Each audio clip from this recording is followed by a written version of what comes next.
Assalamualaikum, perkenalkan nama saya Dwi Anggi Wulandari, biasa dipanggil Anggi. Di sini saya akan menjelaskan metode pembelajaran yang saya gunakan pada saat di kelas. Berikut laporannya. Pada saat pembelajaran di kelas, saya menggunakan 3 metode pembelajaran yang berbeda. Nah, biasanya 3 metode pembelajaran yang berbeda ini disebut juga dengan metode pembelajaran yang variatif maupun variasi. Metode yang saya gunakan pada saat pembelajaran di kelas yaitu yang pertama, diskusi, yang kedua, role playing, dan yang ketiga yaitu make a match. Jadi 3 metode ini saya gunakan pada saat pembelajaran di kelas. Diskusi. Pada metode ini, pastikan kalian telah memiliki materi pembelajaran ataupun bahan ajar yang akan kalian sampaikan kepada peserta didik. Langkah-langkahnya gimana sih yang harus kalian lakukan? Yang pertama, kalian harus menyiapkan peserta didik terlebih dahulu. Biasanya dibagi menjadi beberapa kelompok. Selanjutnya, kalian jelaskan materi atau informasi yang akan dicapai atau yang dituju dari diskusi tersebut. Setelah diskusi berjalan, jika ada salah satu peserta didik kurang paham, kalian bisa jelaskan lebih mendalam lagi kepada peserta didik atau kelompok tersebut. Nah, setelah diskusi berjalan, semuanya mengerti mengenai tujuan yang akan dicapai, kalian menunjuk salah satu kelompok untuk menjelaskan atau memberikan kesimpulan dari hasil diskusi tersebut. Nah, seperti itulah langkah-langkah untuk melakukan diskusi. Mudah bukan? Biasanya diskusi ini juga sering dilakukan di sekolah. Selain di sekolah, di perguruan tinggi seperti kampus dan juga di kantor masih sering orang melakukan diskusi seperti rapat dan sebagainya. Role playing. Nah, pada metode pembelajaran role playing, pastikan kalian telah menyiapkan skenario yang nantinya akan kalian bagikan kepada peserta didik.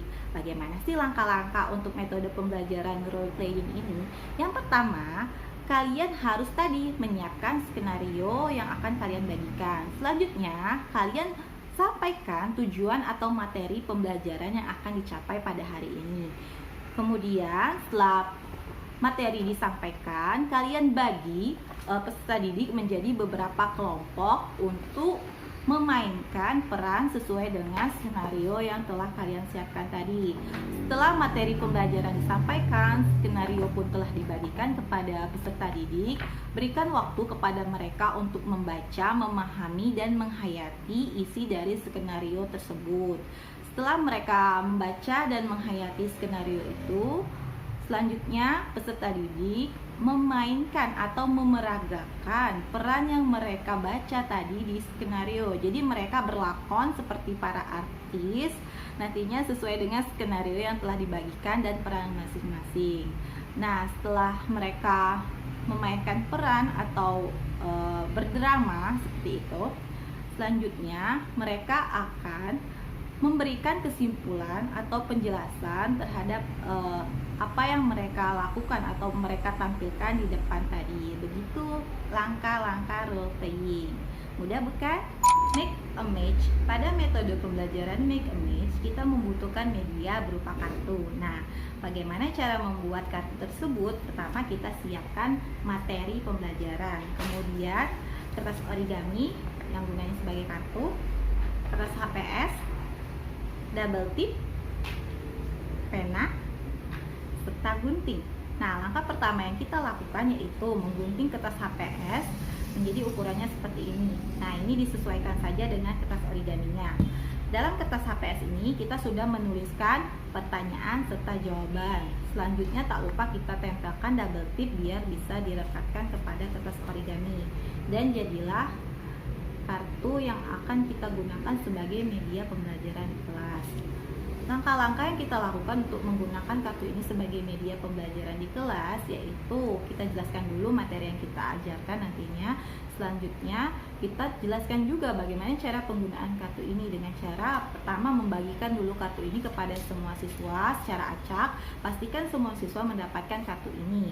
Setelah mereka mendapatkan semuanya, kita tugaskan mereka untuk mencari jawaban berupa pasangan yang tepat antara jawaban serta soal. Jadi yang match ya. Setelah mereka menemukan pasangan yang match antara soal dengan jawaban, mereka berdiri berada di depan kelas. Nah, pasangan yang telah tepat menemukan soal dan jawaban, nanti mereka akan menjelaskan apa sih soal yang mereka dapat sesuai tidak dengan jawaban yang mereka dapat. Setelah soal dan jawaban sesuai dibacakan oleh peserta didik atau siswa, mereka simpulkan dari soal dan pertanyaan yang mereka dapat secara keseluruhan. Setelah itu mereka akan mendapatkan nilai jika mereka tepat telah menemukan pasangan antara soal dan jawaban. Demikianlah metode pembelajaran yang saya gunakan. Semoga bermanfaat. Wassalamualaikum warahmatullahi wabarakatuh.